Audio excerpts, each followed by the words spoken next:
This ordinary girl saved a boy, but she didn't expect that boy to be the son of a big tycoon. Afterwards, the chairman of the conglomerate personally visited her, giving her a job with a monthly salary of 10 million won, specifically to take care of his 3 children who lost their mother.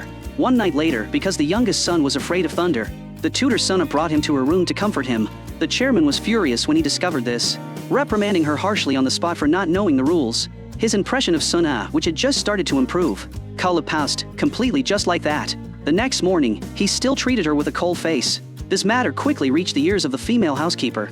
She put on the air of the lady of the house to lecture Suna. In similar situations, she must contact her first, as the chairman became very sensitive after the wife passed away and no idle people are kept in the house. The maid couldn't stand her attitude, and couldn't help but say a few words for Suna. Suna felt very uneasy in her heart, running into a lot of trouble just after starting the job. At 9 p.m., the 14-year-old daughter Mi-jin had not yet returned home. The chairman was both anxious and angry. He didn't understand how his once obedient daughter suddenly became so rebellious. His preaching and forceful attitude made Mi-jin want to talk to him less and less. The mother had been dead for 2 years, and it was like an invisible wall stood between the father and daughter. Suna noticed, however, that there was mud on the hem of Mi-jin's skirt when she came back. The chairman was stunned in place.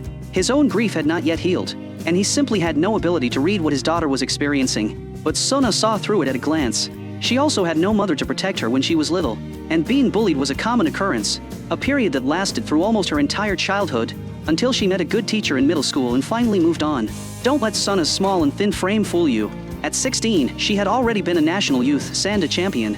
Today, she was going to stand up for Mi-jin as an older sister. Her moves were clean and swift, making the girl who led the bullying kneel and beg for mercy. Mi-jin watched dumbfounded.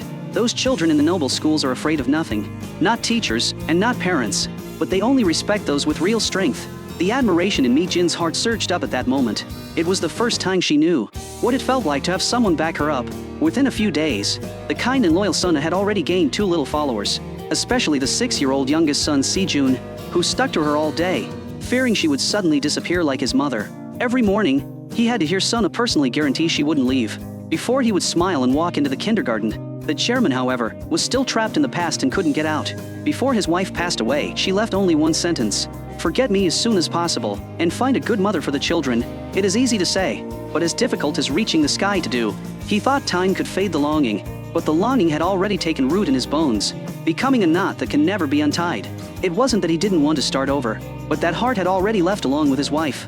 But for the sake of the 3 children, and to fulfill his wife's final wish, he must lift his head and learn to get along well with the remaining days.